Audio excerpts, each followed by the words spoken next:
Good morning, Sonoma Dolphins. Today is March 12th, and we have some exciting things planned for this Dolphin update. All right, we're going to start off normally with our staff shout outs.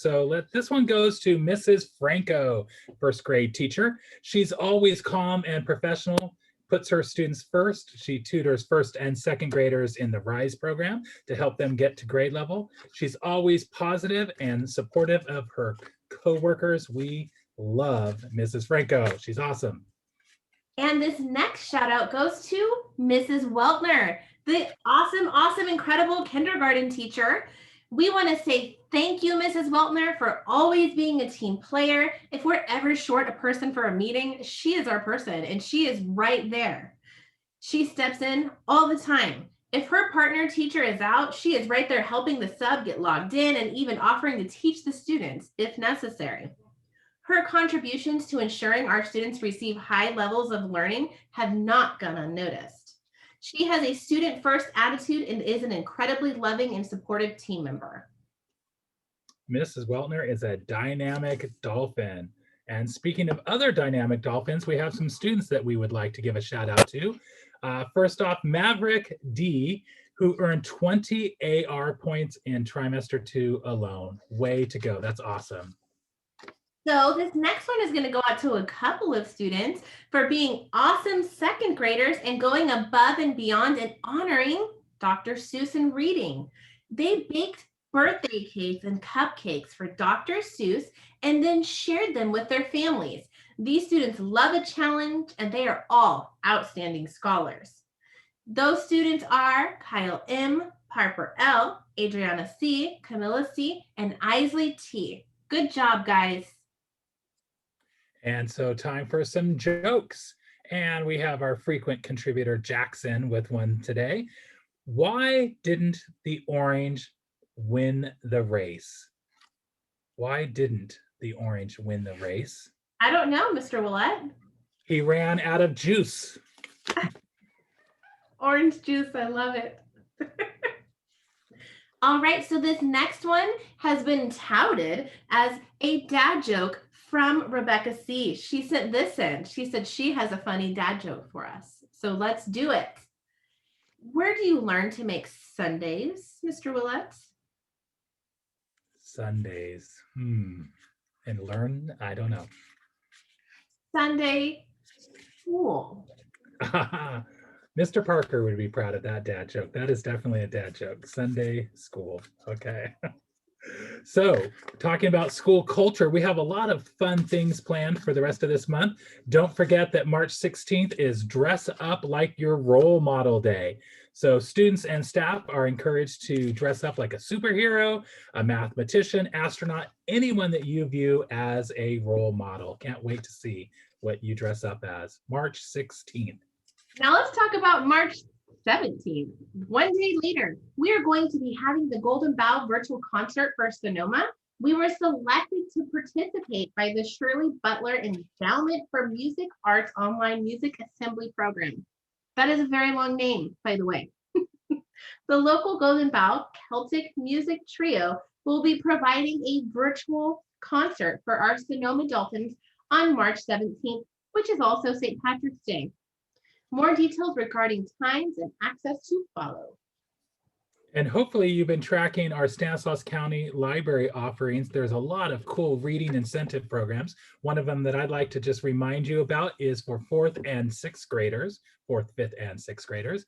And it is called the Battle of the Books. You have to go onto their website. We have a link on our school website to get there, where you can talk to your teacher about how to log in. You register, and it's kind of like a competition. You read a couple of books, you take a little Zoom quiz, and I think there's some really cool prizes, and it's running, I believe, through the end of April. So go on, register, read those books. Perfect thing to do over spring break, and you might win some cool prizes as a result. On to more with the Stanislaus County Library. Are you interested in being in the Cover to Cover Club? If you are, you can go and earn hamburgers and cheeseburger certificates from In-N-Out, reading a total of 15 books.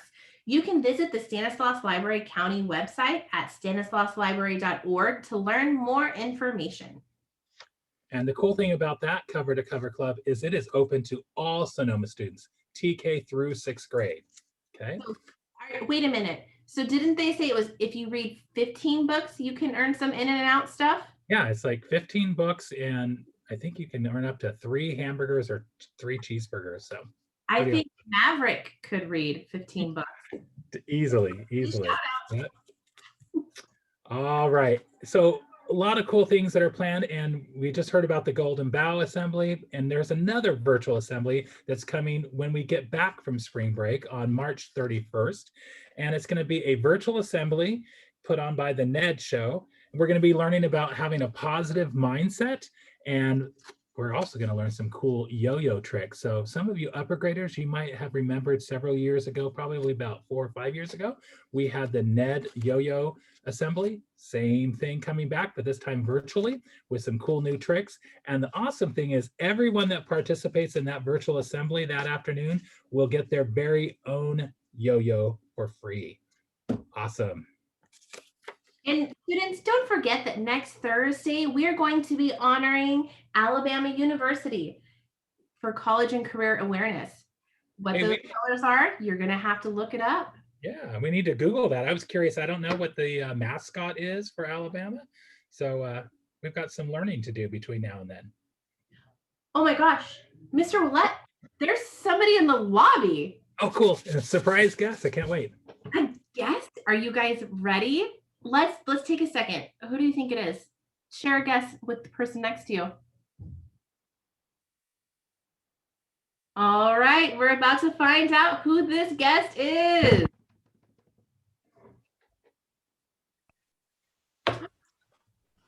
Mr. Carney! Well, hello. It's good to Awesome. see you, Mr. Willett. It's been a long time. Long time no see virtually. Yes, definitely. And oh my gosh, that's Mrs. Hawkins. I feel like I'm seeing a movie star. I watch you guys I gotta fix my camera. I watch you guys every week, you know, because once you're a Dolphin, you're forever a Dolphin. And it's like, you're like right there. I get to actually talk to you. It's, wow, this is so cool. It's like meeting a rock star, a movie star. It's nice to meet you. Mr. Courtney, I feel the same way. I hear so many incredible things that you've done for Sonoma, and we miss you. I hear it from everybody all the time. Well, Mr. Courtney built this, or Mr. Courtney did that. And so we're so excited to have you on today. Oh, well, thank you very much. That really makes my day. Thank you. And I do this and did those things for Sonoma because it's a great school. And like I said, once a Dolphin, you are always a Dolphin. But so since you do watch us on a regular basis, thank you for being a loyal viewer. We try to have a college career awareness focus every week. And last video, we had the twin Modesto Police Department officers on. And so we thought of bringing you as our special guest, not to promote your alma mater in schools necessarily, but you have a really cool hobby that could easily be a vocation for our students in the future. So I thought maybe you'd like to share about it. Mr. Willett, what is a vocation? Vocation, career, a job, a trade. Okay, thank you. I just needed to know what vocation meant. Thank you. can I give a quick shout out really fast? Because I know you do that. You do shout outs. I would like, and actually would fit appropriately for this, I would like to give a shout out to Mrs. Driver taking over student council and all the really cool things she's been doing. I know I'm kind of here as a result of her doing that. And I have to give out one more only because I miss them and I didn't get to end the year with them. Hello, Mrs. Gergich's class. I really miss seeing you guys. And if I was there at school, I get to watch you come in through the wet area every day and give you high fives and stuff. And I really miss being able to do that. But anyway, let's, I got started doing woodworking by just looking at stuff, and I was watching a TV show and the guy would make incredible stuff out of wood. And it was like, wow, somebody actually made that. I don't know why, I never really thought about it, but somebody actually made that. And I was sitting down with my wife here, I don't know, not too long ago. We were watching one of the woodworking shows, and she was kind enough to join me. And the guy came on and said, well, today we got a really special project for you. We're going to be using some rabbets and dados and mortise and tendons and finger joints and kerfs, and you're going to really like this. Let's get started. And I looked at my wife, and she looked at me, and I said, you don't have a clue what he just said, do you? And she said, uh-uh. And I said, well, every occupation has its own vocabulary. You know, you guys in school, kids that are watching, you guys learn vocabulary all the time. And if you want to know what you're doing, you have to understand the vocabulary. So I'm going to go through a couple things really quick that in woodworking, one of the things you got to be able to do is put pieces of wood together. And there are multiple ways you can do that. And teachers, if you want, you could probably even stop the video right now and ask the kids, how can you join two pieces of wood together? And most of them are going to come up with probably two of them. And the two that most of them come up with are probably the least effective. So let me show you a couple others. Well, a rabbit is not an Easter bunny. A rabbit is a groove like this that's cut in the end of a board. And another board is then attached to it like this. And that makes a really strong joint. They'll use, put glue in there, and then sometimes they might put nails, but sometimes they might not. And so this could be like a cabinet or a bookshelf, and this could be the back side of the bookshelf, and you're attaching it. And then the other thing is, you guys would call it a groove, but a woodworker calls it a dado. And you stick this in, and it's got to fit really, really tight in there. And so if I flip this around, those of you kids that are at home, you might look around your kitchen and you might see this can look like the front of your kitchen cabinets. You got this middle piece, and then here's where the shelf is inside. And your mom would stack all her big heavy pots and pans on there, and that's got to be really, really strong.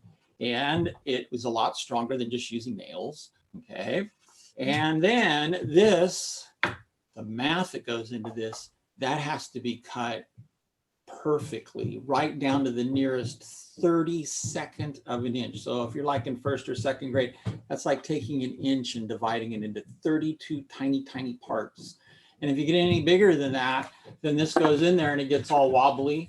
If you've ever sat in a chair that's wobbly, that's why it's wobbly. Somebody didn't join it really well together.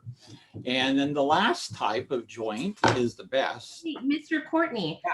If you aren't very precise when you're cutting the woodwork, when you're cutting the wood, what happens? Oh, let me show you. You're great. That's like I gave you that question in advance, but I didn't. So the last kind of joint you have is called the mortise and tenon, and you've got to mark it out like that on the end of the board. And then you have to cut exactly where the X, I put the X's there so I know I cut there and not somewhere else. Because, you know, I'm sure every kid will raise their hand and say, yeah, I did that when you have do an art project at school and you make a mistake and it's, teacher, I made a mistake. Can I get another one? Well, you know, at school, some teachers might give you a new one. I would tell my class, nope, we don't make mistakes. We just make design changes. That's what we have. So it's now going to look a little different, but that's okay.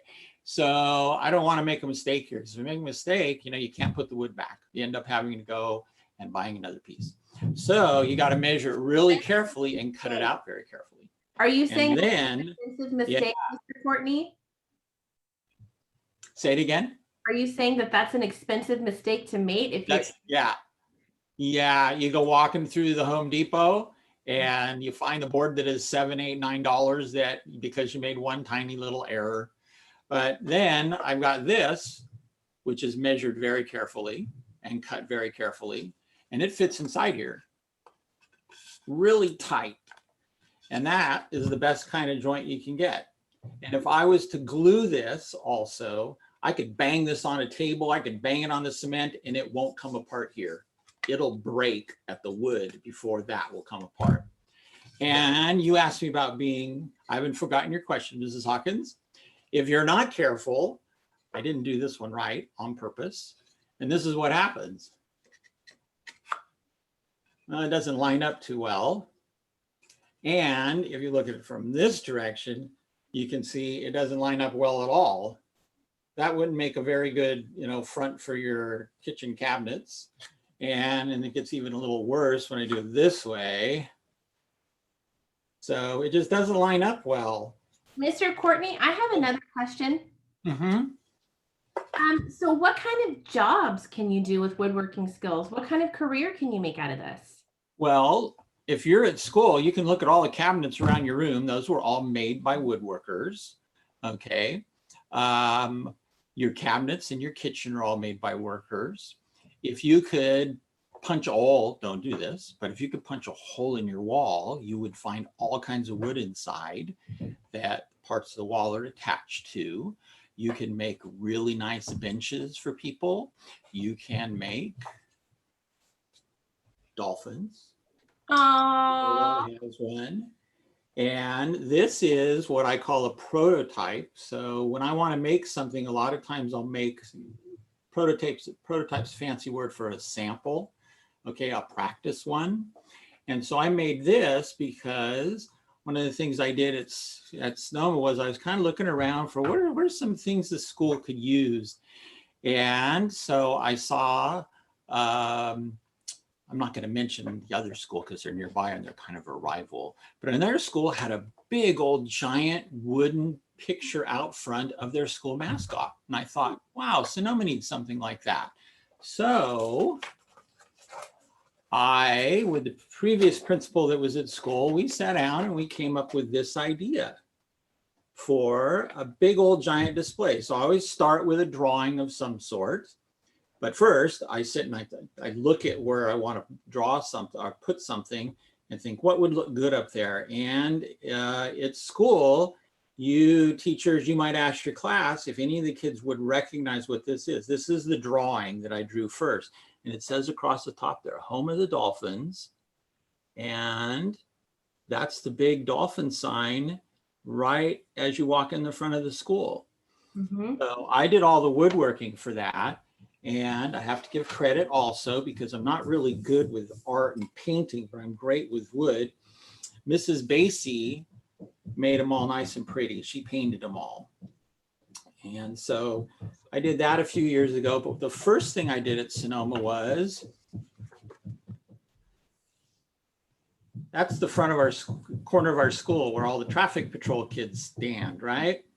Okay. That's a big, ugly dirt spot. And I drove to school every day and looked at that big, ugly dirt spot. And I thought, we need to do something about that. So I spoke with the principal that was there that year. What could we do? So she gave me permission to come up with some ideas. So I did. And first thing I did was I took a picture and then I went out there and I thought, okay, what might look good there? So I used my computer and I laid it out on the computer, what I thought might look good on that corner. And then I showed it to some people to get some ideas because I don't want to put it out there and then have people say, well, that looks terrible. So I got input from others. It was a collaborative effort to come up with the idea. And then I built it at home. And that's my backyard. So I set it up in my backyard to make sure it would, how I would lay it out. And then I got some help. So this was a big, big collaborative teamwork effort. Love Modesto comes around once a year and they do stuff for schools.